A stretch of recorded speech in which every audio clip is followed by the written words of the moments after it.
Hello, hello, hello.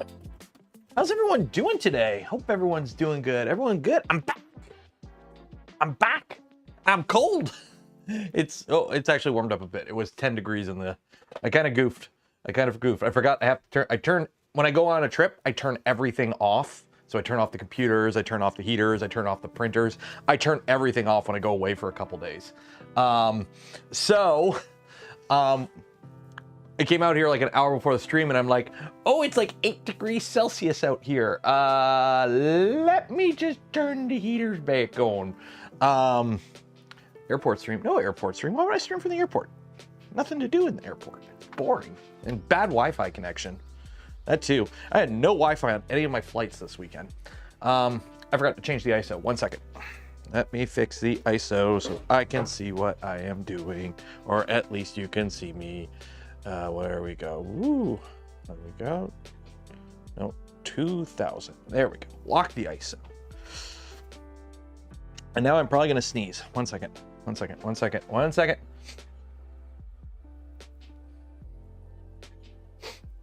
No, we're good. We're good. Did the positron win the award? I don't know. What award?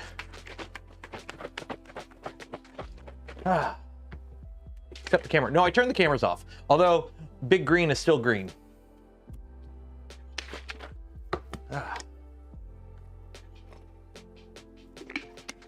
So if you are wondering what we're doing today, I'll be honest, not much. Usually the first stream back after an event, we do a recap and chill type stream for several reasons. One, it's been a busy weekend. I've been in 4 countries twice because I fly out of state. So drive from Canada to the US, fly to Iceland, fly to Manchester, spend 2 days, then fly back. So just as I was getting used to UK time, I came back here. So unfortunately, I've been up since like 4 a.m. I got home and I'm like, why am I so tired? And then I'm like, it's 9 o'clock, but my body's telling me it's like 3 in the morning. Because I didn't sleep on any of my flights on the way back. Because, you know, the sun was up, actually, kind of, sort of. I'll show you. It's pretty cool. So I was really tired yesterday. So I went to bed at 9, which unfortunately means I woke up at like 4. So yeah, what do I think of Manchester? I liked it. It was actually pretty cool. Personally, I liked Oxford more for like wandering around. But Manchester was a nice city. Manchester was a nice city.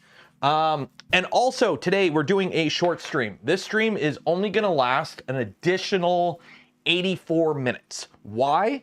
Because Joel is doing a massive charity giveaway stream in 84 minutes. And I don't know about you, but I want to get in on that. Although I probably won't enter anything. But that's going to happen at 4 p.m. my time. So we're going to do a short little stream and then I've already got the redirect set up. So when this stream ends, you're all going to get punted into Joel's stream. And then you're going to enter and win cool, fabulous prizes and give money to charity. Because charity is good. Andrew Rogers, 999. Cheers and appreciate for the good night's sleep fund. I slept like a baby. I was tired and I took a melatonin. I was out like a light. And as you can tell, all my stuff's still packed. So I'm not wearing my hat. So I should be okay. I should be okay in a little bit. Manchester is a lot less posh than Oxford, but better food. Yes, there were more places to get food. I meant like Oxford was more like, I like wandering around. I think it was like, so when I went to SMRRF last year, I flew in, I landed on the Thursday. So I had an extra day. This year I landed on the Friday, I flew back on the Monday. I was in country for like 48 hours. Or like 52 hours or whatever. So one of the mornings when I was in Oxford, I just woke up really early and I just spent like an hour and a half just wandering around Oxford at the crack of dawn. It was actually pretty cool. I liked it because Oxford has all the old universities and whatnot. Manchester had a lot of newer stuff, but there were still old buildings. I like old stuff. It's cool. I like just wandering around and seeing what there is. 110 grand in one single, it's not 110 grand in one single piece. It's a whole bunch of giveaways. Like, I don't know if they're all listed here. But yeah, so that's all, it's all it's a bunch of Puget Systems. Ooh, might enter that computer. But yeah, so yeah. Did I make it to the curry mile? No, I don't like curry. I like spicy-ish food, but I'm one of those, I'm a texture person. I can't do sushi, for example. I can't do sushi.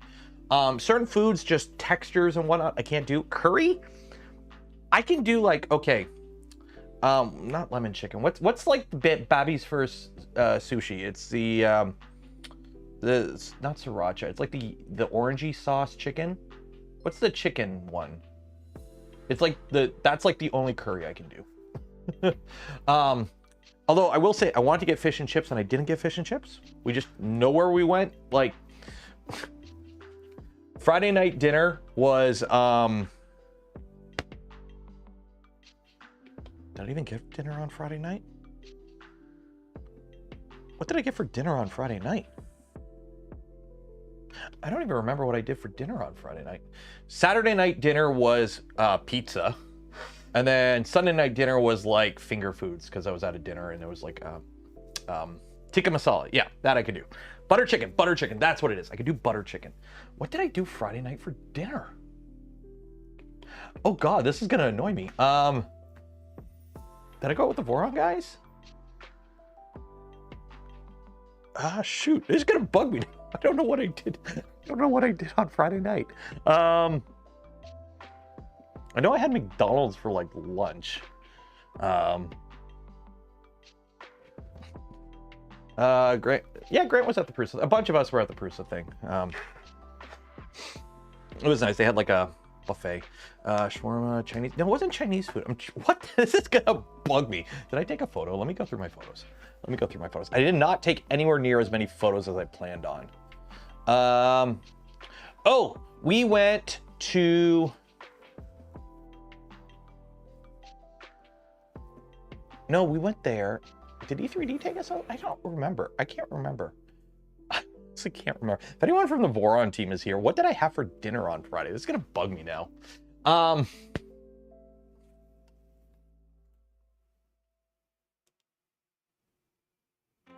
This is gonna bug me. Oh my God, it's gonna bug me. So while I'm pondering that, enter for your chance to win some POLYMAKER filament. Every stream we give away a spool of POLYMAKER filament. Link in the video description. Enter for your chance. Yeah, do that. Going out for dinner with the Voron. Well, the charity stream, that was... I didn't do anything on Friday.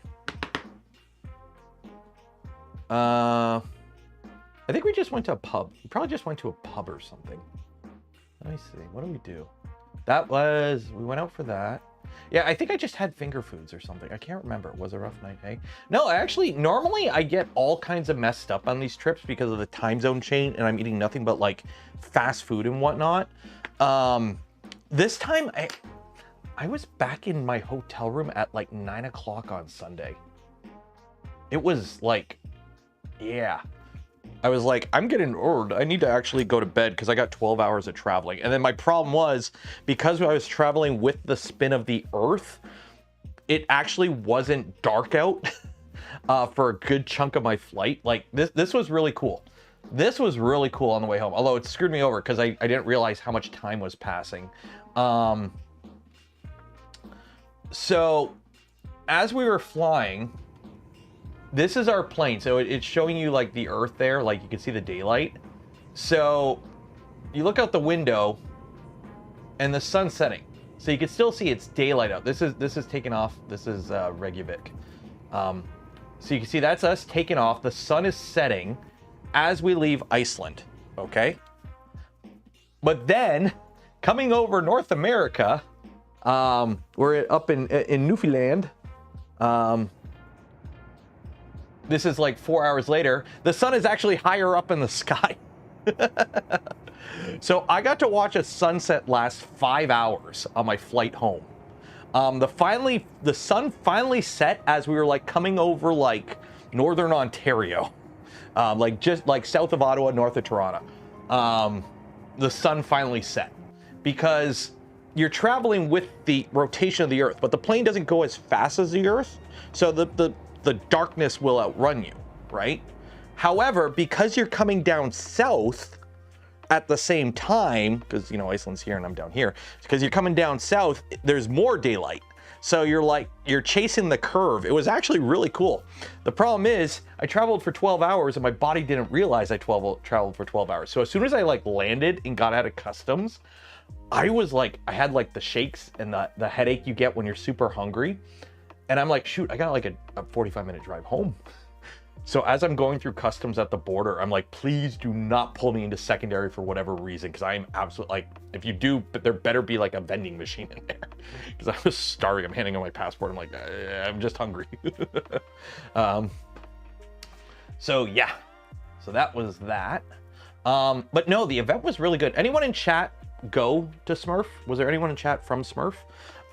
It was a really good show. It was a really good show. It's all shows are good shows. For different reasons. SMRRF is, it feels very much like a get-together. Yeah, there's people that come in off the street. Obviously, it's at a university, it's advertised and whatnot. But it really feels like just kind of like a get-together of the crew. Like all the 3D printing people, we all just kind of get together and we just vibe and hang out and meet each other. And then the thing is, this is also now like the last show until like May now, because Rocky Mountain is in May now. So this is like our last big get-together of the year. Yes, it's on the other side of the pond, but actually Icelandic Air, nice plane. I like the flight with Icelandic Air. Also, I totally lucked out on the way home. And not only did I have the row to myself, I had the entire like other row to myself. I had the whole thing to myself. It was actually pretty cool. So yeah, Nomad was there. Yeah, I got pied. That was a mess. Yeah, but no, Manchester was pretty cool. This is like walking to the train. It's British. It's all British and old and mixture of old and new. It's kind of cool. But yeah, what else do I got? Let's go through some of the photos I have. If all goes well, I got like 4 or 5 videos out of this. Jose, empty plane, WTF? Well, it's actually quite simple. See, I was flying into Detroit. So my flight leaving was packed, like standing room only, right? Not a single empty seat, and they made us check our luggage, like our carry-ons. It was packed leaving Detroit. But my flight back was like half empty. For the simple reason, everyone wants to leave Detroit and nobody wants to go to Detroit. Simple as that. Simple as that. What is the logo? It's a Prusa. It's a Prusa hat. I saw the Core One finally, and oh, first video on that. That video, actually, I was almost late for stream because I was in like editing mode. So hey, if you are a member of the channel or a Patreon supporter, hopefully this afternoon, if not this afternoon, tomorrow, the video of my one-on-one with the Core One. I think actually that's a good name for the video. I'm gonna use that for the video. One-on-one with the Core One, or just one-on-one Core One. One-on-one with the Core One, or just one-on-one Core One? Because then it's one-on-one Core One. Yeah, we'll do one-on-one Core One. Yeah, so that'll be the video name. So if you're a channel member, a Patreon supporter, or you find my Twitch channel and throw me a Twitch Prime, I'll post a link on the Discord for the Only Bench Yacht Club folks. So you'll get that video a little bit early. Should be about 12 to 14 minutes. One on Core One. Ooh, that's also pretty good. So I'll give you the TLDR because I want you to watch the video for my full opinions. It was nice. I had Zuza, Mickey, just me and him in a room. We took the machine off the floor and we actually went and hid in a room at the university and filmed the video. So it was all nice and quiet. I am super impressed with what Prusa did. I am super impressed what Prusa did with the Core One. It feels solid. It looks very good. And it's actually, because I see people mention this, it's engineered for production, like producing the machine. It's actually a mass-produced machine. Prusa's, it feels like they're really moving away from like the boutique, bespoke, like, ooh, everything's printed parts. No, this is all like mass-produced sheet metal, and it feels solid. Like it's mass-produced in the way you want to see mass-produced. Because guess what? You could still fix everything on it with a screwdriver. There still are printed parts, but I believe there's only like 12 printed parts on the printer, and most of it's in like the tool head, which is the same tool head from the Mark IV and the XL pretty much, just with a few small changes. So yeah, so let's go through my pictures. Let me just make sure I don't have anything in here that can't be public. So let me delete a few here. So I didn't take a lot of pictures. I am horrible. Every time I cover an event, what ends up happening is I forget to take pictures. So I have like nothing for thumbnails. I have like nothing to remember the trip by. It's horrible. I'm horrible at taking pictures. Like, you could tell I don't do Instagram and I don't do like Facebook or any of those other picture-based social medias because I don't take pictures. Also, you could tell I'm not a TikToker because when something cool happens and everyone pulls their phone out like this, I pull my phone out like this, like a human, not a Neanderthal. We don't do this. Do this.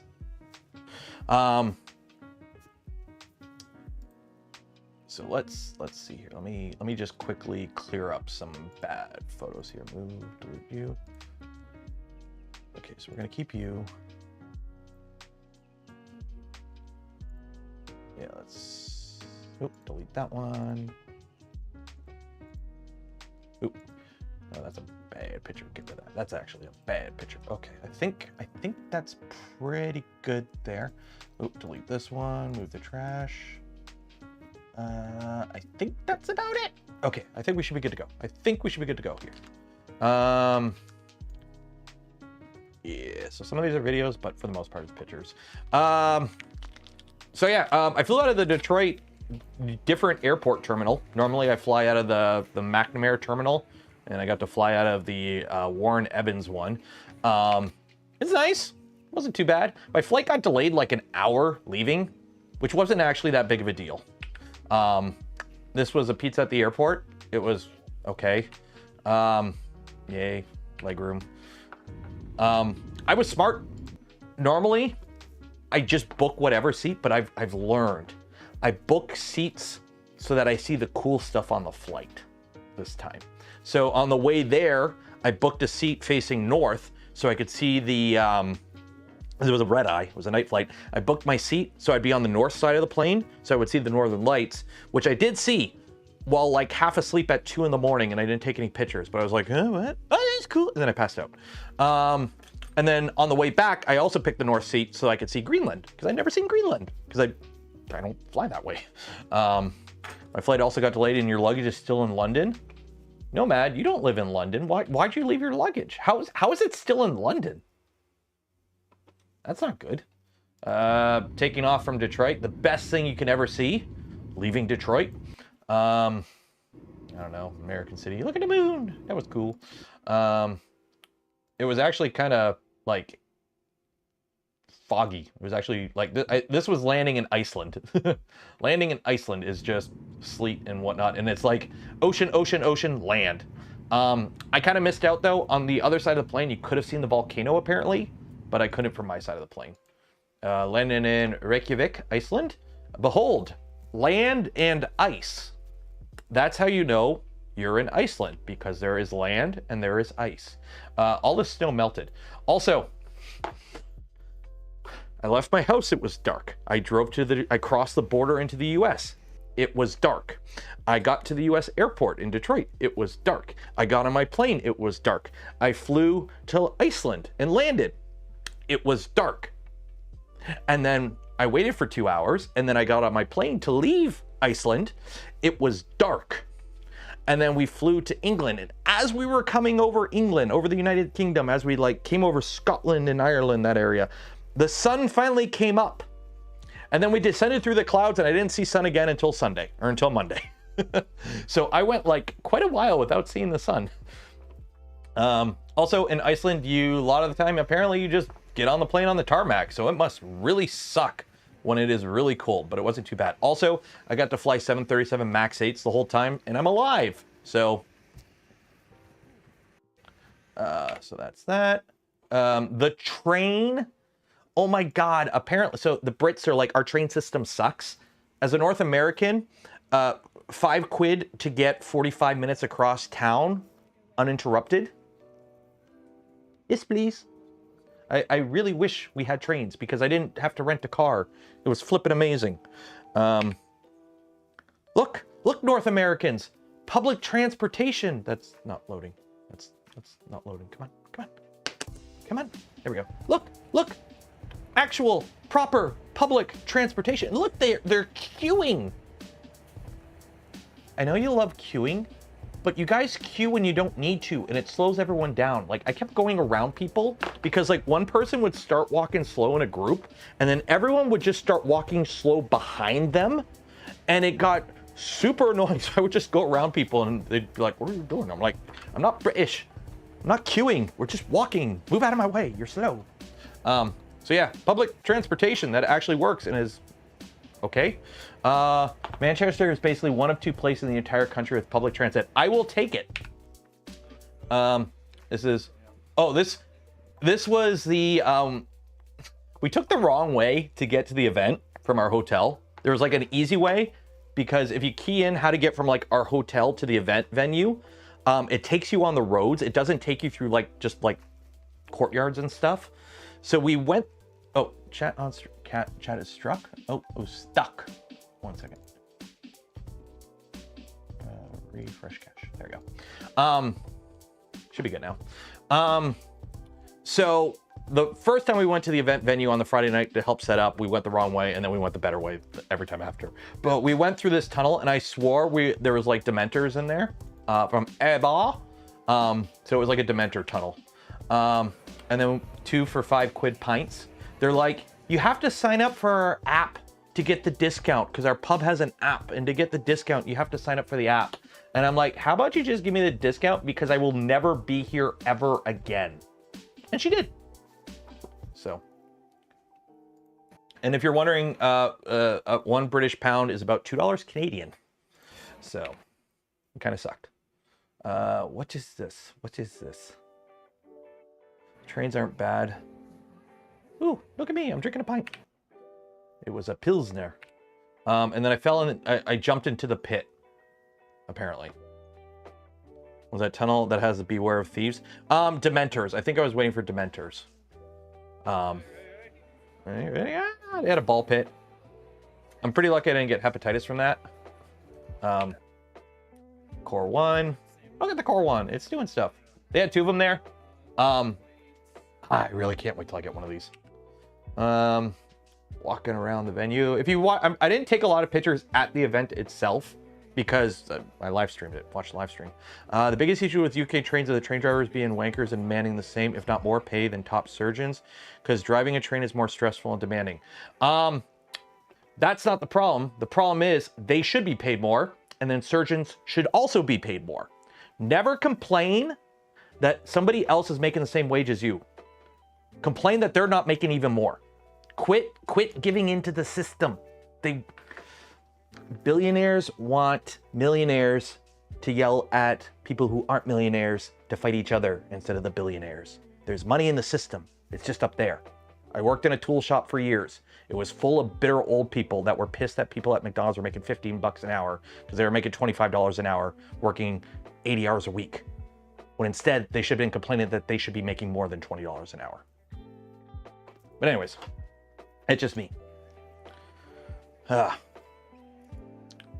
Also, don't shop at McDonald's.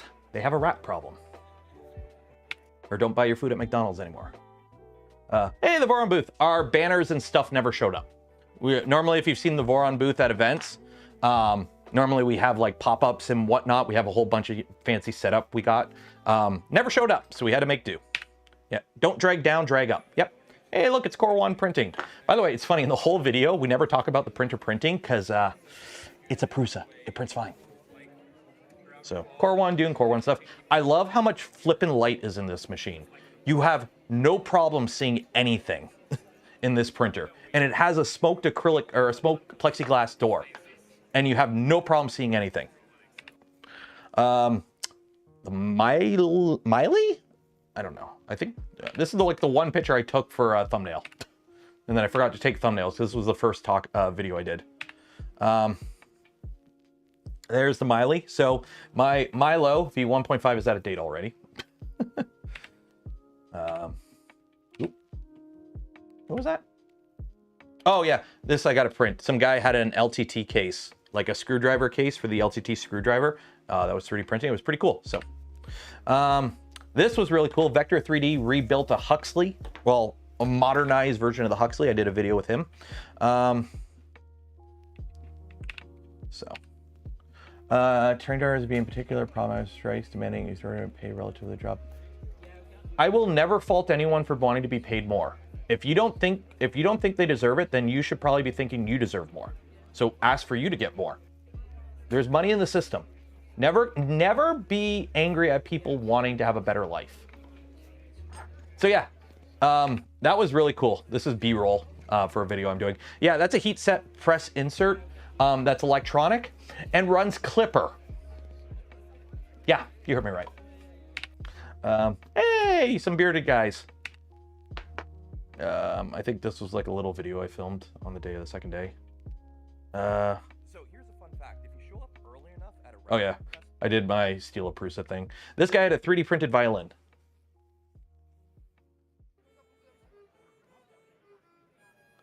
I don't know how well you can hear it, but it's a 3D printed violin. This is just B-roll for the Milo. This was like, I think this is City Hall in Manchester. Any of the locals can point it out. Oh, come on. Yeah. So this was pretty cool. I love old buildings. Old buildings are awesome. Yeah, you can't hear it. You can't hear it because I have my desktop audio turned down for the music. But yeah, just trains going through the middle, and I like almost got hit by these guys on the bikes. These guys on the bikes, these guys were everywhere. They're like delivery bike guys. You got to look out. And the problem is, you guys drive on the other side of the road over there. So every time I go to cross the road, I do this when I should be doing this, and I almost get hit. So all the crossings have like, look right, painted on the ground. This is cool, just like a pub or whatever, all decorated. That is just looking around. Yeah, that's an old building. This is where we had a fancy, we had dinner, a bunch of 3D printing peoples. And this is me going to the train. Deliveroo, is that what it's called, Deliveroo? Yeah, here it's just like Uber or, I can't remember what the other one is. They're all the same, they all do the same thing. I'm starting to realize I probably should start getting a better phone. My Pixel 6 is starting to show its age, I think, for the camera at least. Everything other than the camera I have no issues with. Carl, I worked for 45 years, never had to ask for money, and my work ethic made it happen. I'm retired now. So here's the thing, Carl. You lucked out, and you worked before everything went to shit. I'll share you a little story. I worked in a tool shop, and me and another guy were hired on the same day. And for about 4 or 5 years, we did the exact same job. Okay? And the other guy was a yes man. They would ask him to come in on Sundays on his birthday, he would show up. Okay? And yes, he made more money than me because he worked more than me and he got more overtime. And then one day I asked him what his wage was. He was one of those, oh, we shouldn't talk about wages. And I flat out told him, I'm making this much per hour. And his jaw hit the floor because I was making $3 more an hour than him. And I worked less than him. You wanna know why? Because I complained about my wage. He didn't. So he always got the minimal wage. Every time they did a bump up in a review and a pay raise, he got the minimal because he never complained. That's how it is nowadays. Also, you have to like quit and leave. The best way to get more money nowadays is quit your job and go to another one. It's changed. It has changed so much. So yeah, 45 years ago, it was great. Yeah, that's when, you know, the CEO made 10 times what the average employee makes. Now it's 3,000 times, and they cut corners like a mofo. Believe me, it's gone to shit. Yeah, he was not happy when he found out I was making like $3 or $4 an hour more than him. This was the first time I saw the sun all weekend, or buy a dedicated camera. I have dedicated cameras. The problem is I don't carry a camera on me when I'm just wandering around. That's a tool shop in Windsor. That's a lot of production. Sheep! I saw sheep on my plane. Oh yeah, and if you get, yeah, staffing agency takes a cut. This is Iceland, I believe. Yep, being polite. Yep, especially nowadays. The biggest raise I got was the day I threatened to quit. I threatened to quit and go to another shop for an extra couple bucks an hour. And I told them if they do not match it plus 50 cents, I was leaving that day. None of this two-week bullshit. I'm like, hey, I just got an offer to do the exact same job I'm doing now for this much at another shop. And they're offering some extra stuff. So if you don't match it plus an extra 50 cents an hour, I am leaving right now. They matched it and they gave me the 50 cents.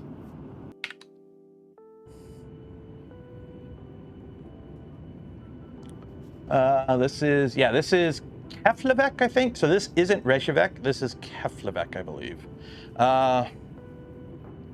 Yeah, in the US, you have no health insurance if you quit your job. That's the problem. I live in Canada, so I can pull bullshit like that. That's how that's how I can be a YouTuber.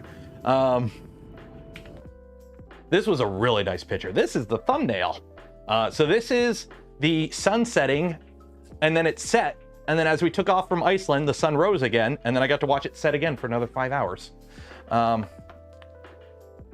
Threatening to leave is a bad strategy. You get a better offer, just leave. Yes and no. The offer that I got at the other shop was better, although it was like an extra half-hour commute. So it was more of a threat. I really didn't want to drive an extra hour because that would be an extra hour of my life a day sitting in a car, which time is money.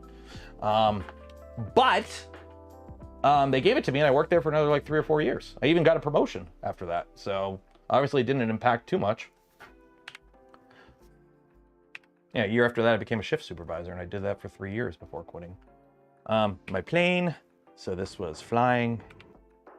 Yeah, never bluff. Be very careful with bluffing. But if you legit get a better offer, use it to your advantage.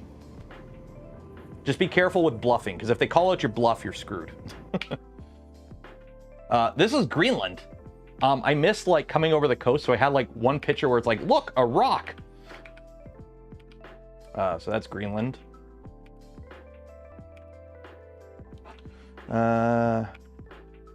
My last company, that sucks. That's companies for you though. That's the thing, everything's gone crappy. See, you can still see the sun setting as we fly over Greenland.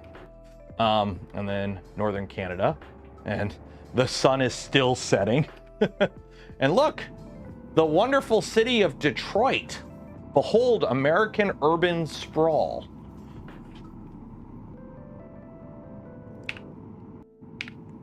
And that's about it. So that's all I got for photos. Let's see what I got for videos. So we should have a bunch of videos. Let me pull this up here. Nope, not downloads. 3D models, import folder, Smurf. Okay, so in terms of videos, the Prusa video is underway. That's being edited right now. I got a full video with Big Tree Tech. I got a full video with Construct 3D. So these are videos that'll be standalone videos. A full video with Millennium Machines. I actually got a full video with Vector 3D. And then I have one video will be like 2 or 3 things that are just like small little 3 to 4 minute things clumped together. So no pictures of Windsor. Well, I flew over Detroit, landed in Detroit and drove to Windsor. So I was driving. You shouldn't be on your phone while you're driving.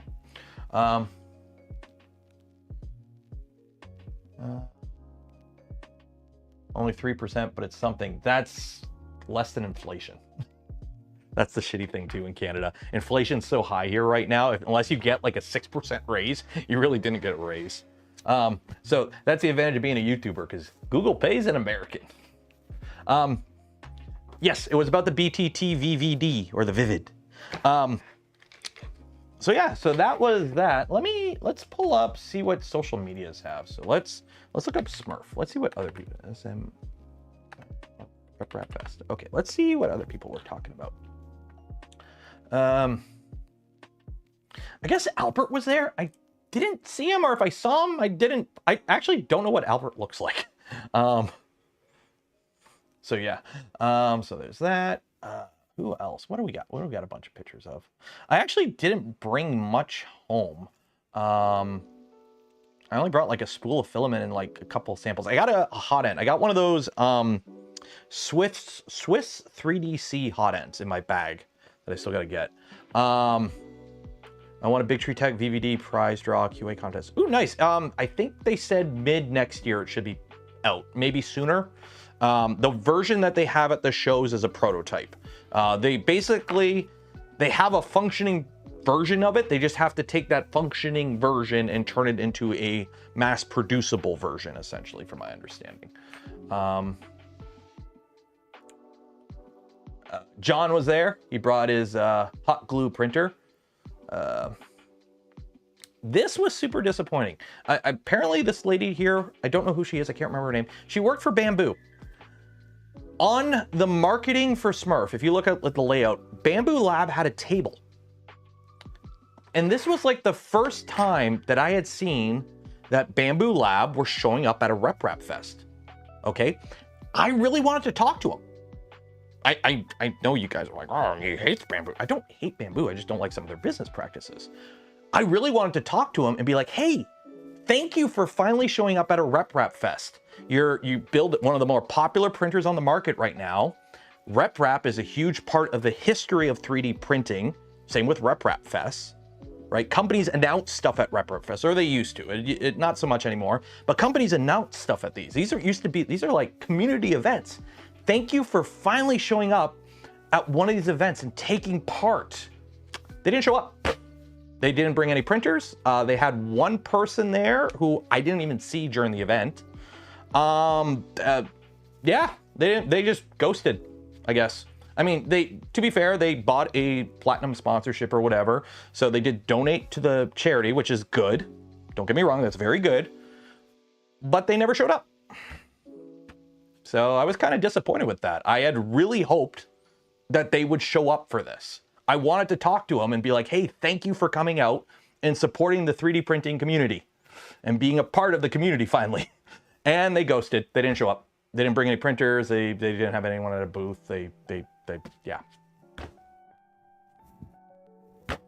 I think 3D Print Bunny was there. She had some Bamboos printing her stuff. Really cool stuff. But yeah, there wasn't like a Bamboo team there or anyone. She did a sales pitch in the lecture theater day one. She's trying to sell the most popular 3D printer to 3D printing people at a 3D printing event. I know they're buddies. It's a business thing. I'm not knocking any company for working. I'm just kind of disappointed they didn't send a team out. I was really wanting to talk to them and be like, hey, I was going to do a positive puff piece video. I was planning on it. I was like, hey, you showed up. Let's talk about stuff. But no. They get timid. Well, I mean, LDO's always at these, Big Tree Tech's at these. There's tons of companies that show up. It's a lot easier to smooth over the edges of miscommunications and other things if you show up and talk in person. But Formnext is a massive trade show. So yeah. Was the Choco printer? Yeah, the Coca Press was there. So yeah, I was a little disappointed. This was such a good picture. The shirt. Apparently, from my understanding, Luke did a video for Big Tree Tech where he was in their fab facility and he had to wear like the anti-static suit and he hated it. So Sam had shirts made with it on his face on it. Did I see the leak of the Bamboo HD2? I did. I'm not impressed. I'll be honest. You want to talk about that? You want to add it to the docket? We'll talk about it. Today we're just talking, by the way. It's a yap stream. You want to help support the channel, the content I create, things I do, consider becoming a channel member, Patreon, and the links, all that, blah, blah, blah. I'll do my shill thing, whatever. Win some POLYMAKER filament, enter for that. But yeah, we can talk about that. We'll finish up some of the MRRF stuff here. Any small projects? Well, I did the live stream. So I talked about a lot of stuff on the live stream. The climbing printer, honestly, I kicking myself in the butt. If you watch the live stream, you know the climbing printer Dr. Lupo had. If I could redo anything, there's always something I wish I could redo after an event ends. I wish I did a video with him because I saw that printer several times during the event, but he was either not at the booth or he was like talking to people. So, you know, I looked at it, I'm like, oh, hey, it's a polar printer, only instead of the bed spinning, the printer just kind of tilts. I'm like, okay, that's cool. But no, the printer freaking climbs. It prints. And as it's printing, it prints holes into the print so it can grab onto it and climb it like scaffolding. And I'm like, what the hell? So I finally saw it at the very end of the show during the live stream. So what I'm probably going to do is take that segment of the live stream out, cut it out, and add it to the video. Oh,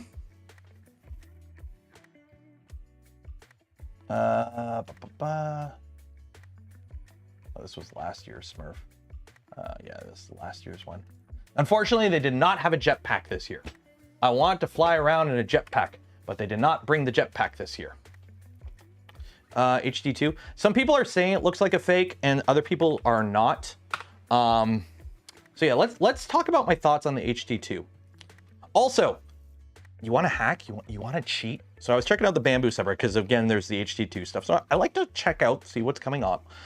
If you want infinite free karma, what you do is you go on the Bamboo Labs subreddit and just post pictures that your brand new Core or Bamboo X1. What? I hate how it does that. I don't want to send it. Just post pictures that your brand new off the shelf Bamboo Lab X1 with ironing mode enabled, by the way, prints better than a freaking Ender 3 from 2018. Like, apparently that's cheat mode on their subreddit is like, hey guys, my brand new sedan drives better than a Ford Pinto. And you get 1,000,000 karma. So if you want infinite free karma, just keep posting pictures like this on the Bamboo subreddit. But anyways, this. Please keep this box. So apparently this leaked from Bamboo. The HD2.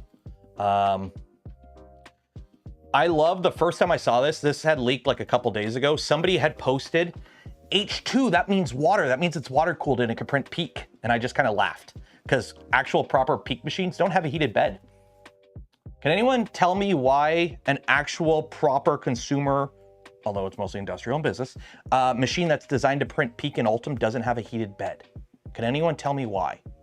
Can anyone tell me why? This is an open question. You don't have to raise your hand, just blurt it out. Oh, H2D, sorry, H2D. Does anyone have the source from 2022? Does anyone have the source from 2022? Because I've seen people comment that, oh yeah, this is from 2022, but I've never seen anyone actually post a source of that. Chamber temp, that's right, because they have 300C chambers. The chamber is 300 Celsius. You don't need a heated bed when the entire chamber is 300. So yeah, so anyways, there's the AMS Pro. In my opinion, it's an AMS too. It's just the AMS with it's probably got an active chamber heater in it, so it dries filament. So it probably just has a heater in it to dry the filament, which the BigTreeTech Vivid has. So yeah, that's all I really think the AMS Pro is if this I'm judging this leak as being real. There's no source for 2020. Yeah. So I'm assuming we're going off the thinking that this is real. Okay. So the AMS Pro, they took the AMS and they added a dryer in it. Cool. Still only 4. I am so pissed. Creality, I'm calling you out too, Creality. You have the bigger machine now, yet you still make 4 unit AMS. Why no 5? Prusa's got you beat there. Believe me, I've been doing a bunch of Qforge lately.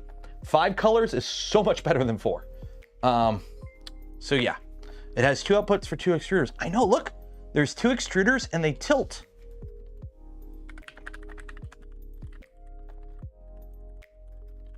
Bamboo has done the unthinkable.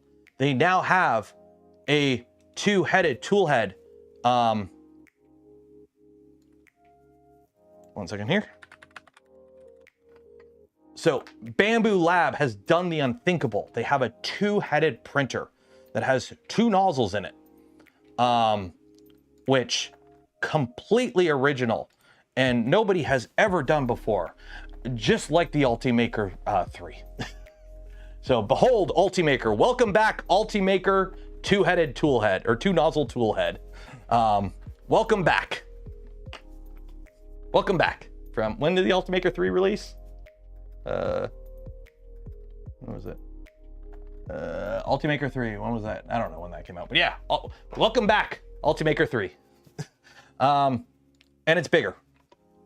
I've been saying for a long time, their next big printer is just gonna be that, but bigger. That's like the only thing. Now, if this is not legit, cool. Hopefully I'm wrong. They keep saying it's gonna be game changing. Now, granted, that's a business like PR release. Everything's game changing. Let's be honest. Everyone announces their new thing is game changing. But like, if this is it, I'm honestly not that impressed. It's bigger. Okay. Not everyone needs a bigger printer. Most of my printers are 250. I like that size. It's probably going to be expensive. It's going to be more than the next one. That's for sure. And like, it's not really game changing. So yeah, that is a leak. It's unconfirmed. People are saying it's leaked. This is an old picture. I remember the picture that leaked before the A1, and I don't believe this was it. I believe the A1 leak was a different kind of thing. This looks a little too reasonable because you have AMS and then you got little tag. Like this seems a bit too reasonable. I remember the leak before the A1, and that wasn't this one. Yeah, I expected more because like the two nozzle setup, yeah, it's good, but you still have 4 colors. So it might save a little bit in purging. It's not a tool changer. Honestly, I was expecting IDEX. That was what I was hoping for. I was hoping they would do an IDEX. IDEX is cooler, in my opinion. Patent images. Yeah, there's patent images where they have a tilting tool head. Bamboo has patented tilting tool heads, which again, have been DIY things for a bit. People have played with tilting tool heads. Like, this isn't like game changing. This is something that has been DIY'd in the past and is the reason you do tilting tool heads, for those that don't know, the reason you don't, if you have a 2 nozzle tool head with 2 hot ends or single hot end with 2 nozzles, you don't want them both on the same plane because they basically ooze. So you're going to dribble plastic all throughout the print as one, like you shut down this tool head to print with this one, it's going to ooze. And 2, unless your nozzles are perfectly level to each other, you're going to drag or you'll have an offset. So you'll have inconsistent offsets.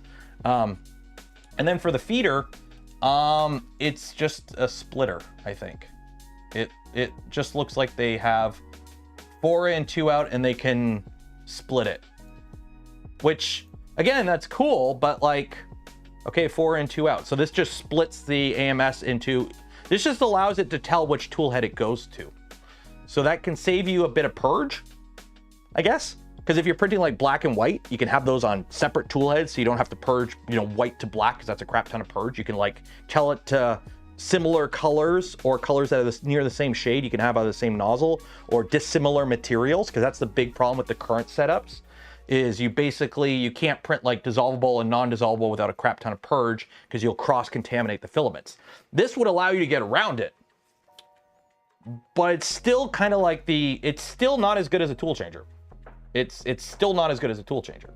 It's better than what they currently have, but it's a lot of added complexity to be still not as good as a tool changer. Or purely an IDEX. An IDEX would be cool because then you could have 2 AMSs. That'd be sweet. Can be used for multi-material, except for flexibles, unless you buy the specialty filaments. The i3D or the Swiss 3D quick change system, really cool. I have one. We'll put it on a printer at some point, hopefully soon. But yeah. So it'll be interesting to see what ends up coming out.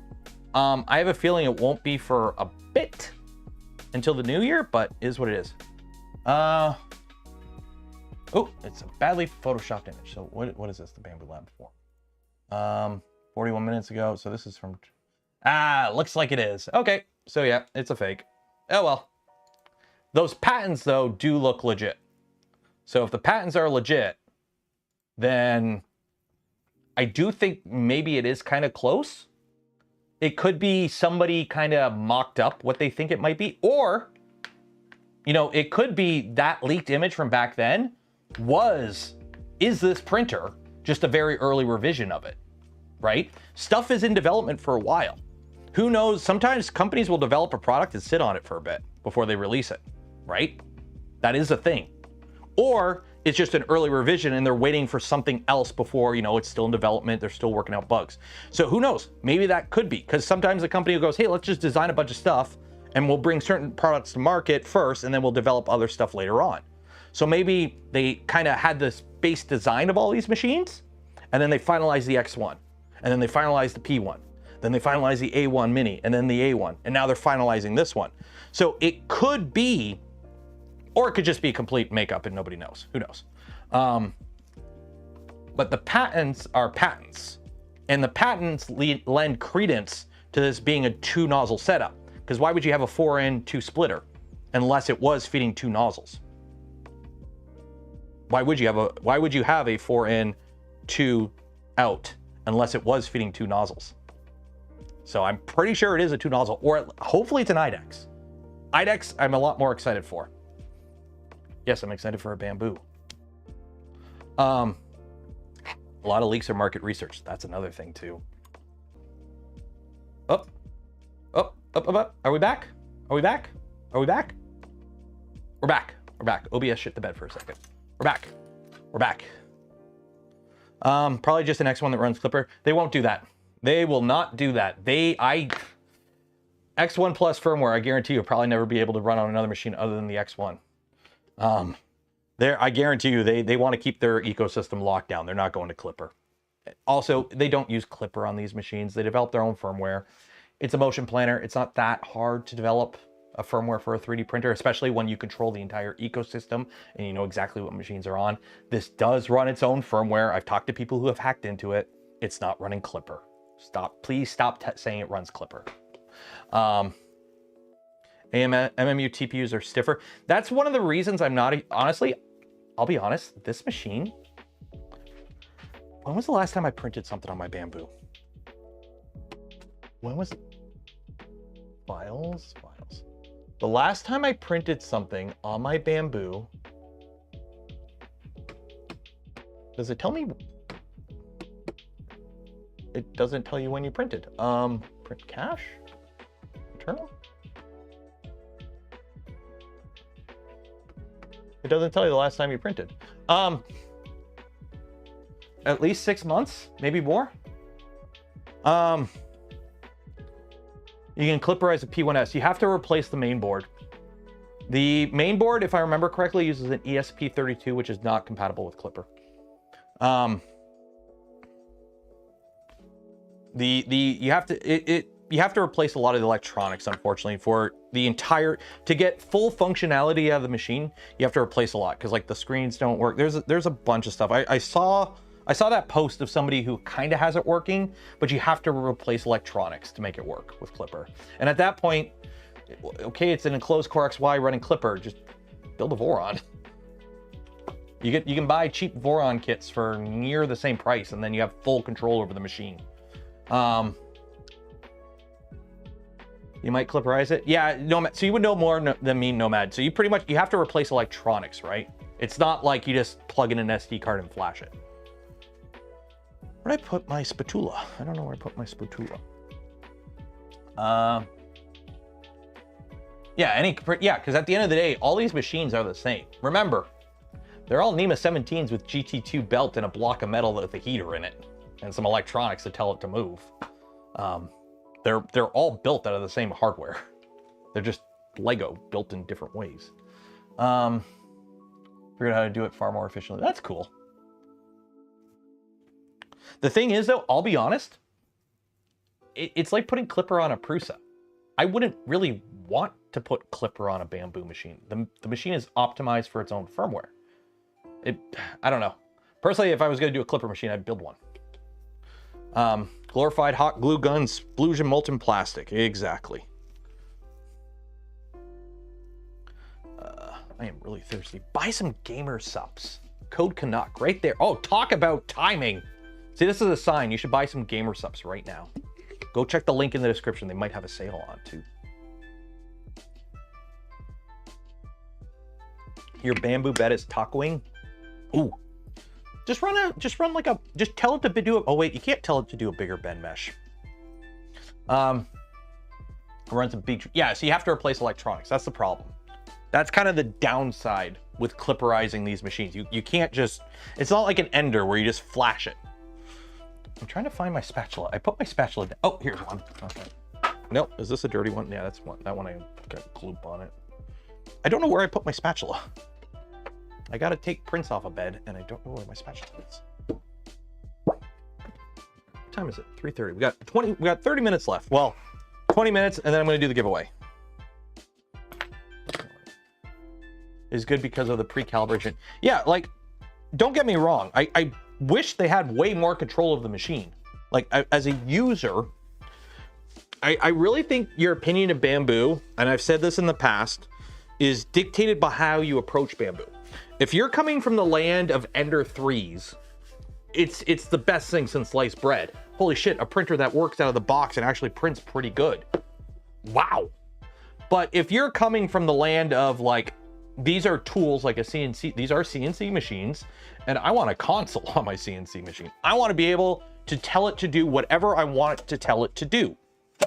And it just goes, no, you do it my way and no other way. It can be a bit annoying.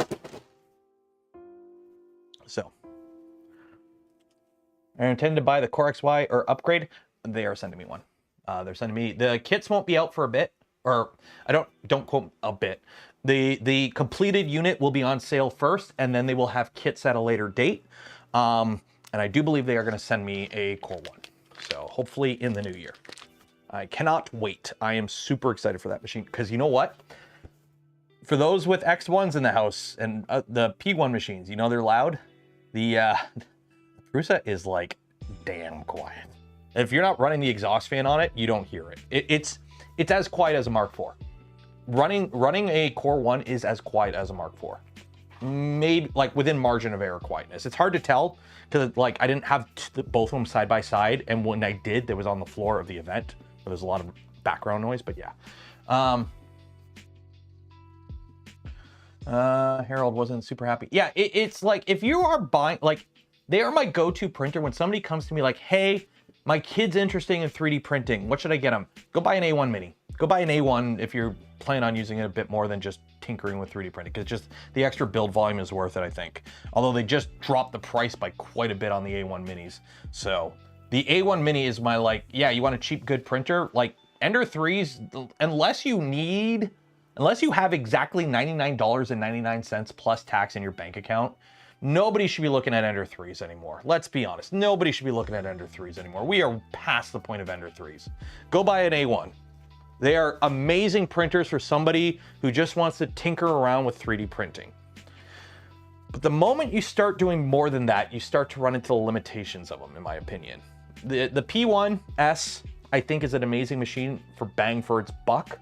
Once you put a hardened nozzle in it and you upgrade the extruder gears, so they're not plastic, they're metal, or they're hardened metal, or whatever the upgrade for the extruder gears are.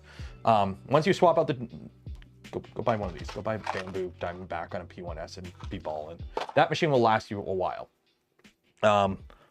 But again, at some point, you're going to start running into the limitations of the Bamboo ecosystem, because the Bamboo ecosystem is the Bamboo ecosystem. You have to use the machines the way they want you to. The moment they can't do what you want them to do, you hit the wall and you can't do anything about it. That's kind of the downside. Plus businesses and government contracts and educational, those are all, remember, you sitting at home buying a 3D printer to print poop emojis is not the biggest market in 3D printing. When a school buys 500 Prusas to outfit a lab, or several hundred Ender 3s to donate to a school program, like, that's where the money's at. The wall garden will only expand with their approval. Yep, that's the problem. How's the SV8 so cheap? You can make stuff in China cheaper than anywhere else. Also, remember, Prusa's in the EU, European Union, okay? They don't get access to the Prusa's doing as much as they can to do everything in the EU.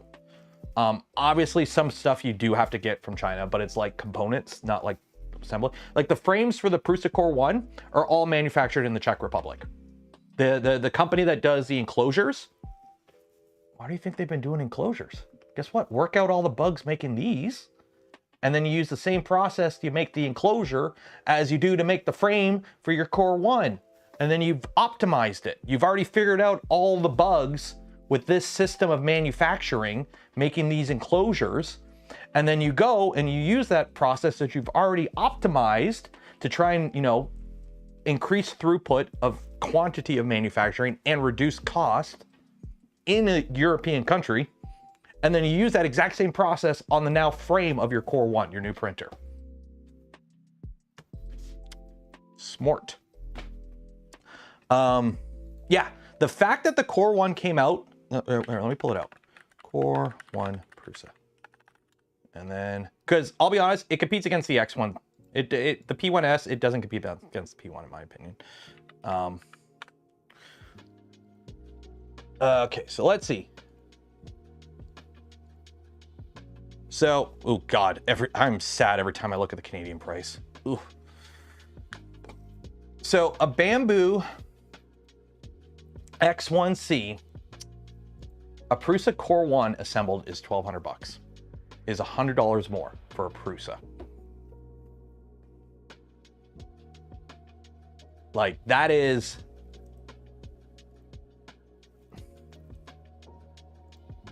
and then the Mark IVS is $999. And you can save money if you buy the kit.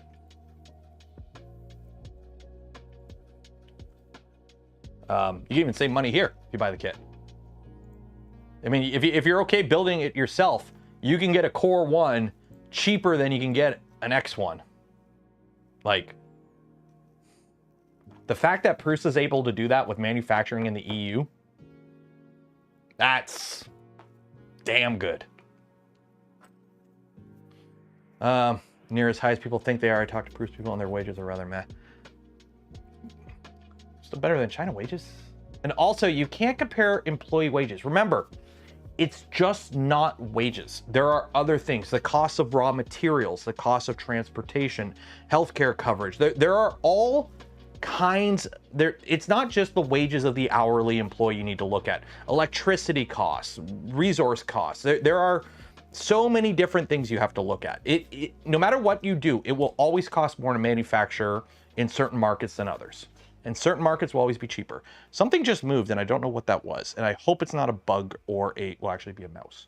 I hope it's not a mouse in here. That would be annoying. Or rather you buy a new printer than repair it. Yep.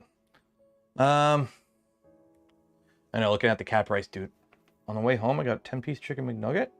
Not only did I find a rat, it cost me $16.49 for a 10-piece chicken McNugget meal with fries and a Coke in Canada. China do, no, they do, what is it, 996 over there? 9 hours a day, 9 to 9, or no, yeah, it is 12 hours. It's 9 to 9, 6 days a week. That's a great life.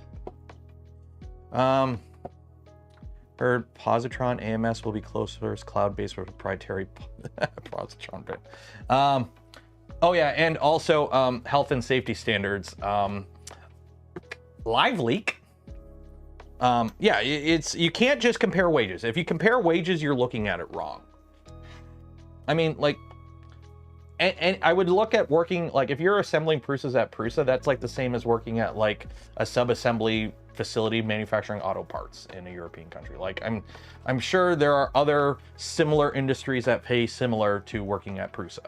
I'm assuming they're paying, I'm hoping they're paying good, but I'm assuming they're paying kind of like industry norms for the kind of work. They have like over 1,000 employees last I talked to them. So anything over 800 from the UK requires import duty tax. I always thought that's why Prusa kept the Mark IV kit at $799. Maybe. I mean, now with like, maybe the price of the Mark IVs will be dropping. Who knows? Like, yeah.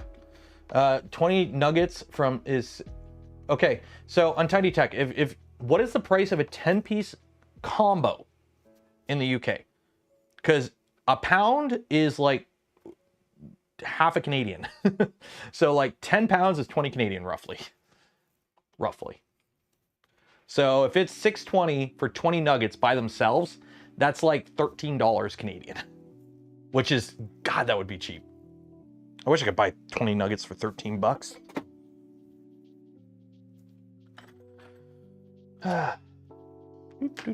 Joel going live yet? Double check. He is not live yet.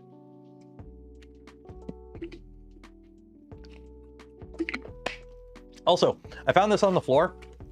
It's been sitting here all stream. I found this on the floor. I don't know what's in it. I'm actually going to open this properly because it's Mylar, so I think it might be a specialty filament. I'm assuming it's a specialty filament, but there's nothing on it telling me what it is. So we're going to find out. Prusa said it had to assemble for logistics time. Maybe. They have a center in the US now, and they've already looked into, like, they'll be able to manufacture the Core Ones in the US in the future. So that will help a lot once the, because remember people, especially you Americans, depending what Commandant Cheeto decides, everything from China can go up 60% in the end of January. Simple as that. That can happen. He said it's going to happen. Will he do what he says? I don't know. Who cares? He's whatever he feels like that day, apparently. But he said he'll do it. Or just, who knows? Might be 25%. Might be 60. Might be 120. Who freaking knows? But that's a real possibility in the new year. 25% from Canada. You know, the Americans get a lot of gas from Canada. Okay, have fun. Ooh, it's black. Ooh, it's a nylon? Polymid PA612 carbon fiber. That's what it is. Polymid PA612 carbon fiber. That was what was in there. Still on the fence about buying the Core One first draft? That's perfectly fair, Nurgle I go watch my video where I tell you, like, where I talk about what you should be looking for when buying a new 3D printer. One of the first things I say is be very cautious of buying first revision product. Now, I could probably within you could probably say, like, you could probably give Prusa the benefit of the doubt, a first release product from them. That's one, they've already done a Core XY, so this isn't their first Core XY. And two, it uses a lot of parts and components from the Mark IV. So that uses the Nextruder tool head and the bed and the same motors and the same bearings. It's just arranged slightly differently with a different frame. Same electronic board. So you probably can, I will probably say, again, I'm not permanent on this, right? You know, on wood and knock wood and all that. A first release product of the Core One probably has a much better chance of being better than, say, the original launch of the K1 from Creality. But you buy it today, you buy it tomorrow, you could, no harm in waiting. It'll still be there. Didn't casually catch on fire for the first few years? I thought they're still catching on fires. Or Cybertrucks are dying on people or something, I don't know. Go apartment hunting in Canada? Apollo, don't. Oh my God. If anyone thinking of moving to Canada, do you want to pay $2 grand a month to rent a shitty apartment? Don't come to Canada. We don't, it's not that good up here right now, believe me. Hot end only goes to 290C. It'll go higher as firmware limited because it has a sock on it. It's a 40-watt heater on a block of metal. They'll go as high as you want them to go. They just firmware limit it because the whole machine isn't designed for high temp. What do you need to, like, let's be honest, there's nothing that you will be normally printing on that machine needs more than 290 on the nozzle. Most nozzles are rated for 300 because socks can't take more than that. Simple as that. The socks will fail above those temperatures. So they mostly limit it to those temps because of the socks. Also, remember, Prusa sells filament. They know what people are buying. 90% of what people print on their machines. Also, they get feedback when you use the slicer. If you click the little button, it feeds them back. So they know what people are printing on their machines.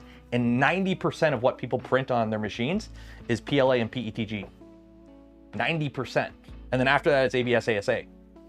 And then after that, it's marginal percentage. So you always, remember, when you're coming out with a new product, you always aim for what the biggest market is for the most part, unless you're trying to go after a niche.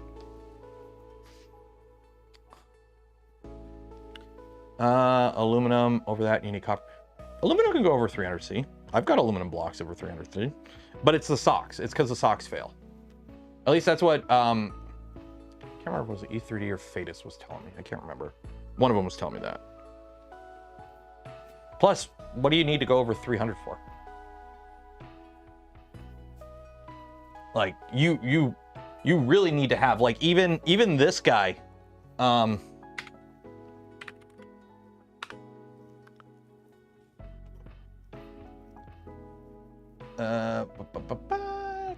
Yep, there we go. Did I load the wrong one? Or load the... Where are my filaments? Where are my filaments? There we go. Nylon. So this is 265 for nylon. Carbon fiber PETG, 265. And glass fiber nylon, 265. Like, you really need to print, like, yeah. Solder. Well, you're probably doing a DIY setup if you're doing solder. You're printing the. What slicer do I use? I use whatever one works best for the machine I have. For the most part, my Prusas, I use Prusa slicer.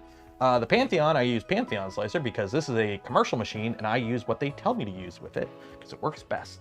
Because I ain't fiddling with this machine at all. And then for the Vorons, I normally use Orca. And then, are we rating Joel stream? Yes, I'll be punting you all to Joel stream after this stream ends. Because I gotta make dinner, because also with me being up since 4 a.m., I completely forgot to eat food for lunch. Because I had like a snack when I woke up and then I had breakfast. And I'm starving. The working visa queue for Oz went to, unless the company can demonstrate. Oh God, moving to, oh God, I'm not gonna get, this is nowhere near a political channel, so I'm not gonna get into it, but, oh, I can't wait for the election up here. It's gonna be we already know who's gonna win up here. Like, this is, like, Canada, for those that don't know, elections are like every 5 years, I think, but it's a parliamentary, whatchamacallit. So basically, if the government fails a no confidence vote, it can fall at any point. And we're all waiting on that because it's not going good right now. It's not going good right now. And believe me, the guy who's going to win, most of us don't want him to win. He's basically Milhouse. He's Trump Milhouse. But it's not that we want him to win. It's just we don't want the current guy in charge. Was it 4 in Canada? Oh, yeah, 4. Yeah, because we just, yeah, it was COVID. Yeah. So it was 20. Was it 2020 or 21 when we had it? It's going to be PP. Rose, you know it's going to be PP. You know it's going to be PP. We don't want PP. But the current guy ain't doing good. And for most of you, that's how elections work. It's not that you want the other guy to win. It's just you don't like the current guy. Have a party other than libs or cons? For my Canadians, do you really think the NDP has a chance right now? The NDP died with Jack Layton. I've met Jack Layton. He's a good guy. Was a good guy. He's dead now. And the party is dead. Oh, that's right. It was 2021. He called it during COVID because he wanted to boost his popularity because he thought he had a chance of getting a majority and he got a minority. The NDP is not the party it was. It was the working man's party, and now it's not. Governor Trudeau. That is absolutely pathetic, by the way. The fact that our biggest trading partner and biggest closest ally is making jokes about annexing Canada is, like, no offense, absolutely pathetic and childish as fuck. Yeah. Then again, it's Trump, so I expect childish. So we're gonna finish the stream with doing some sanding. You guys want to watch me do handwork for a bit? We know he's Milhouse Trump. For those that don't know, most parties, it doesn't matter who's in charge. Most parties, in terms of economics, are roughly the same. It's just the fringe elements they change on, right? But for the most part, this is the problem all countries are having right now. In case you haven't noticed, pretty much every country in the world is voting out the existing leaders and bringing in new leaders, regardless of who's in charge right now, simply for the fact that most political parties can't run an economy properly. So the economy sucks everywhere and everyone's just grasping for somebody else. But it's not going to fix anything because nobody knows how to run a proper economy. Everything's going to shit. So get your Mad Max leathers and prepare. 51st state. You do know Canada's absolutely massive. And also, for those that don't know, the Republicans don't want Puerto Rico to be a state because it would vote Democrat and would shift the balance. while Canadians are going to vote in a conservative government next election, and this is a truth, our Canadian conservatives are more akin to American Democrat, to the Democratic Party, in a lot of ways. So believe me, if you got another state, it would vote against the guy who wants it to be a state. He would never do that. Also, I'm pretty sure the Canadian military would have some words about that. And also, it's not a war crime the first time. A lot of the Geneva Convention is thanks to Canadian actions. So I don't think it would go over well. Because, fun fact, Canadians are surprisingly armed. Just go to the river and start throwing cans of food over the river one day, and then one day don't throw cans of food. There's no left. The Democratic Party in the States got to figure out, find their soul again. Same with making DC a state. Yeah, same thing. The Geneva checklist. Yep, not a war crime the first time.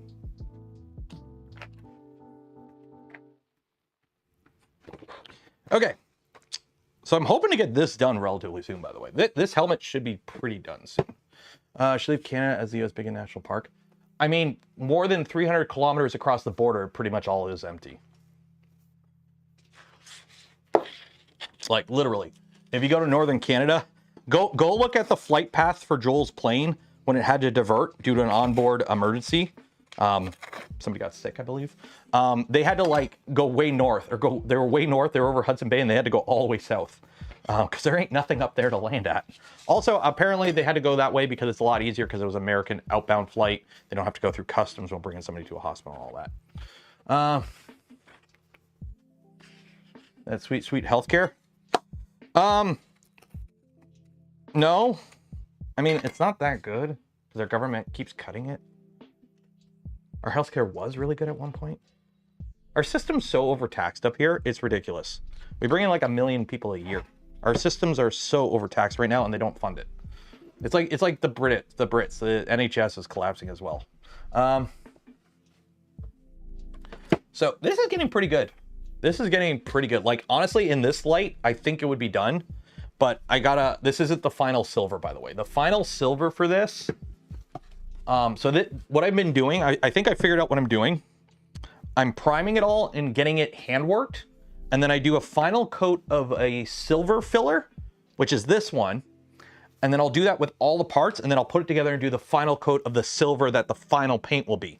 And then once I weather it, this is what the texture of the power armor will look like. So this is what it should look like when it's done in terms of finish. And I think this will work pretty good for the power armor.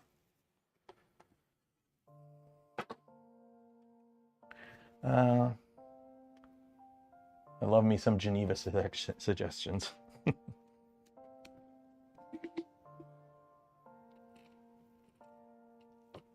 Yeah, Joel's up in 9 minutes. Told you today's stream was just going to be a yap and chill. What do we even have? I haven't even looked at any of the stats for the stream today. How many people do we even have here? 368 people. Hi, everyone.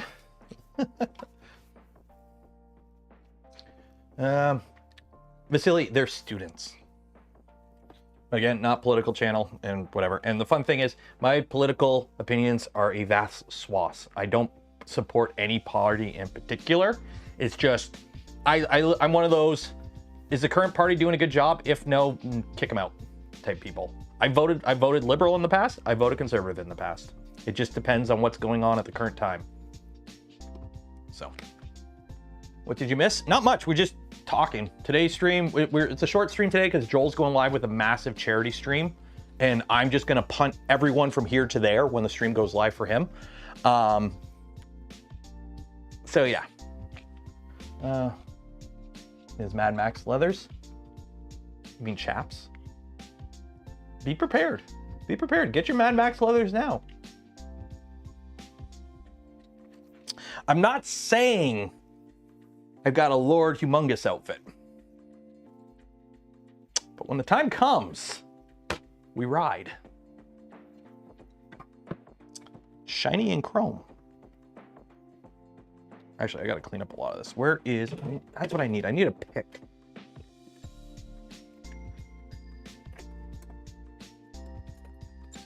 Where did all my picks go? See, this is the problem. I used to have so many hand tools when I worked at the shop, and I just kind of don't have them anymore. Start holding the gasoline. All those Teslas ain't gonna do you any good when the power plants go offline, eh? That's what I gotta do now. I gotta clean out all this extra like Bondo that's gotten into all the cracks. Screen chat froze again. I don't know why it's doing that. Oh, the stream bugged out earlier. That's why. 3-to-1 watchers to like. Because I don't harp on people to like the smash button. Hey, everyone, like the smash button right now. Also, a lot of people watch me on TV too, apparently. I learned that a while ago. A lot of people watch me on TVs. So TVs, you don't get a like button. So a lot of people just put me on in the shop, apparently. Easier to make electricity than refine your own gasoline.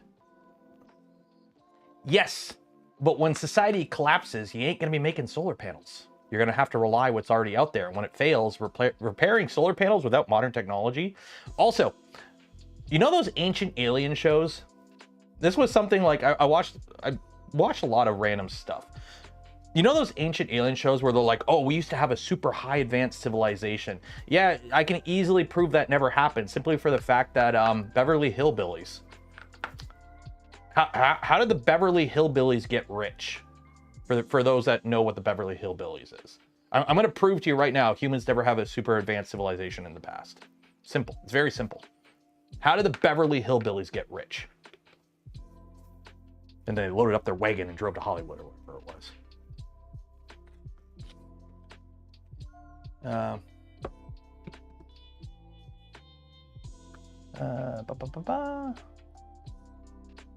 Texas tea, black gold. That's right. He's out hunting. He shot the ground and oil bubbled up. Remember, anyone see the pictures of like San Francisco back in the day? Was it San Francisco or further south? Either way, where like oil derricks everywhere, right? Pumping oil out of the ground. You used to pump oil out of the ground. We don't really do that anymore. You have to dig deep to get oil. Same with coal.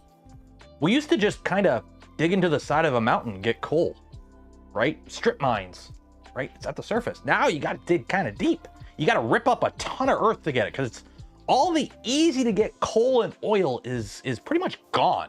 We've gotten rid of it in the past 100 years pretty easily. It's all gone. Now you got to go out in the ocean, drill down a couple thousand feet, or Saudi Arabia and whatnot. Like all the easy to get oil, minerals, copper, all the easy to get resources are gone. It's harder now. And we did that in like 100 years. LA, that's right, LA, the oil derricks. We did that in like 100 years, right? And we could tell, we can look down and see what's down there with like all kinds of sciencey stuff. Yeah, I know, Joel's going live.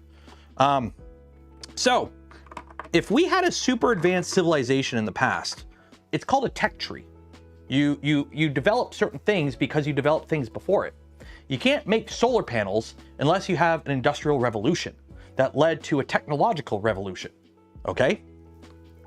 So the problem is, if we had a super advanced civilization in the past, they wouldn't have been able to become a super advanced civilization without getting all the easy to use resources. And we would know that because we would find empty oil fields and whatnot. And we don't. Which also leads to the other sad and scary thing. If humanity ever gets knocked back to the Stone Age, not a very good chance we come back to where we are now. Because we don't have those accessible resources to jumpstart an industrial revolution. So if something bad happens and like we get wiped out, remember, most civilization, if we like disappear, in a couple thousand years, everything we know is gone. Right? Nothing, buildings, it's not like The Last of Us. Like everything's gone pretty quickly if humans like fall. So imagine trying to start over when you don't have easy to access coal and oil and copper and brass and the low level metals, right? Because it's all gone. We've used it all. We can't get that back. So it's not like, nuclear war, asteroid hits, oh, we come back and we're prosperous. No, This is like our one shot. We got one shot, one opportunity. So if we get bumped back far enough, there's no coming back. Why do you think Muskie wants to get off this planet? Because this planet is a one and done. We're the one and done. We can't do this again. So, you know, yes, Mars sucks. You don't want to live on Mars. But at least if we start a civilization on Mars, that's a full new planet right for the picking. Whereas if we get knocked back here, there ain't any coming back. At least for us. Maybe in like 100 million years, Squid will take over and actually do communism right. Maybe they'll figure it out. That, you know, it works damn good on paper. Maybe it just doesn't work with human. Maybe intelligent squid got to do it. Okay, let's do this giveaway. Wow, I wanted to work on this for most of the stream. I didn't do anything. Mars doesn't have to suck forever. The problem with Mars is it would take a long ass time for it to develop. You got 2 minutes. I think Joel's going live soon. Yeah. So I'm going to do the draw and then I'll kick you to Joel's stream because he's not going to do anything for the first couple minutes of the stream. So you got until exactly 4 p.m. So 2 minutes to enter for your draw to win some POLYMAKER filament. And then we're going to do the draw and then I'm going to kick you over to Joel's stream. No fossil fuels on Mars. No. However, if you can get enough over there to split the civilization, you're forking. Okay, we're doing a GitHub fork of humanity. So by going over there, at least we can continue on with the tech we currently have. We can use nuclear and solar because we've already brought the stuff that we need to continue on. The problem is when you get knocked back to start, you can't continue again. You can't reload the save and continue on because you've depleted the starting resources, which we've done. So by forking humanity, at least then you can continue on the tech tree, essentially. Mars will never be able to terraform. You can if you actively replenish the atmosphere. The problem with no ionosphere on Mars and no magnetic field is the atmosphere does get stripped away. But if you can bump up the atmosphere and get a actual proper cycle going on with biodiversity, you can continuously, or at least for a long enough period, get the keep the atmosphere bulked up. And also it allows you, now we have a save point. We have a save point. So if something bad happens back on Earth, we don't have to start over. Now we can go boop and bring it back and continue on there. It's a backup. So if Moon is a quick save, Mars is a save point. That's kind of his thinking. Elon's a twat. Don't get me wrong. Don't like the guy. But it would be nice to have a save point. It would be nice to have a save point for humanity. Simple as that. It's the tech tree issue. We can't start over. We have to continue on. There is no starting over for us. That's the thing. That's the big, get that save point out there. Simple as that.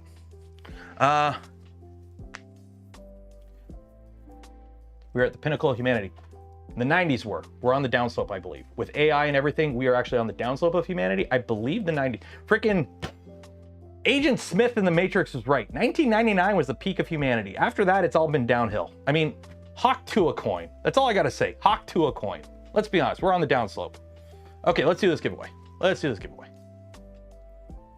Got me all philosophical in here. Save. Okay, let's do this giveaway, and then I'll punch you over to Joel's stream. Create new spreadsheet. Create. We need ARC chips.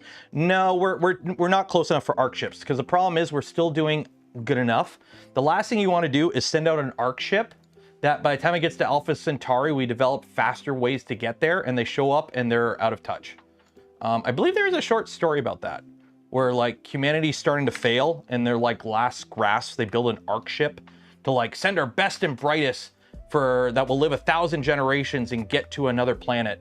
And they finally make it there after thousands of or a couple hundred generations, or whatever the story is, right? They finally get there, right? No original humans are there, right? It's generations and generations have passed. They finally get to the new planet, and it turns out humanity actually did survive, thrived and developed faster than light travel and have been living on that planet for a couple hundred years when they show up. So by the time the Ark people show up, they're celebrities and like a funny thing for a couple weeks, and then everyone forgets about them. Yeah, I'm doing the giveaway. Premise of Stargate Universe. I think so. I got to do an update on the game. Sorry. Children remember. Forever War was different. That was the one where like people go to fight a war, but by the time they get there, like so much time has passed for everyone else, but not them because they're traveling relativistic. They end up becoming so far out of touch with current society, they like leave or something. I read that one years ago. Like I was a teenager when I read that one. Good book though. It's like Rendezvous at Rama. Apparently they're making a movie of that, or I thought they were making a movie of Rendezvous at Rama. Sorry, the Marbles game is updating. Doing the giveaway. I know you want the giveaway. Remember, video on the Prusa Core One will either be tonight or tomorrow. So if you want to see that video early, if you become a channel member between now and whenever I release it, you get that video early. Or if you're lucky, somebody might gift you a channel membership if somebody buys some gifted memberships. Need more Expanse? Expanse was pretty cool. Also, fun fact, the Expanse takes place in the same universe as The Martian. In the Expanse, as just like in one of the later books, they reference a ship called the Mark Watney. And they just kind of like, yeah, The Martian took place in the Expanse universe. And both the writer of The Martian is like, yeah, sure, why not? So the Expanse is actually the future of the Martian universe. I'm trying to do the, you want to just do Wheel of Names? Oh, wait, no, it's launching. There we go, it's launching. Trying to do the giveaway. There we go. Come on, there we go. Okay, continue. There we go. Okay, race. Add names, clear, open, names, 280, random, average time. Okay, what's the shortest one? A minute, this one. Cool, buckshot, cool. Bots, 280, play.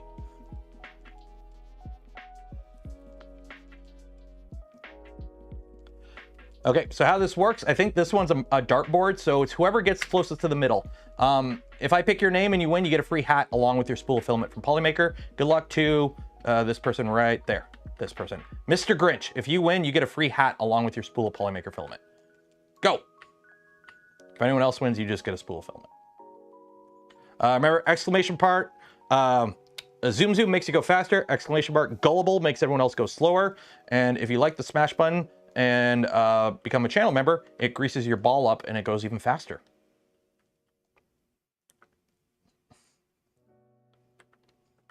So I'm just going to park it down here and wait.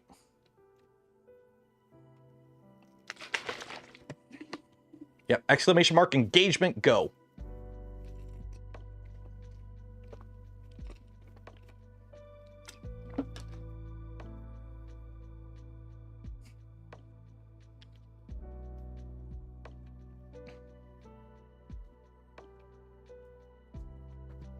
After this, I'm gonna make dinner and then go right back to editing.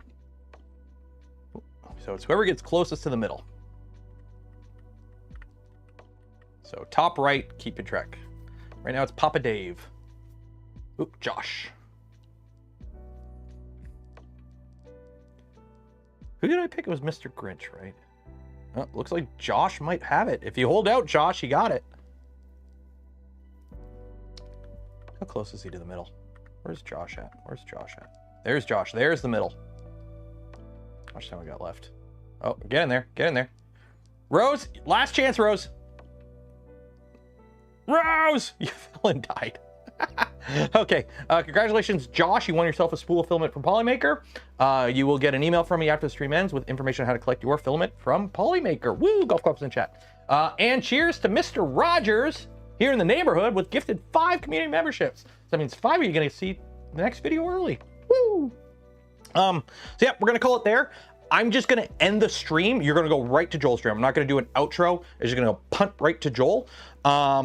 And then also, for those that, shout out to POLYMAKER for the spool filament we give away this stream and every stream. Links for them and more, video description, some of them affiliate links. Don't cost you anything extra, go a long way in supporting the channel. Buy some gamer subs, use code Canuck, save 10% on your order. And for those that donate to the channel, gifted memberships to others who became members of the channel yourself, I thank you. And not be able to do the things I do, create the content I create without your continued support. I also need to breathe. Joel's doing a charity stream. Go hang out in there. I'm punting you all over there right now. Donate money to a good cause and win some awesome prizes. Have fun. Goodbye.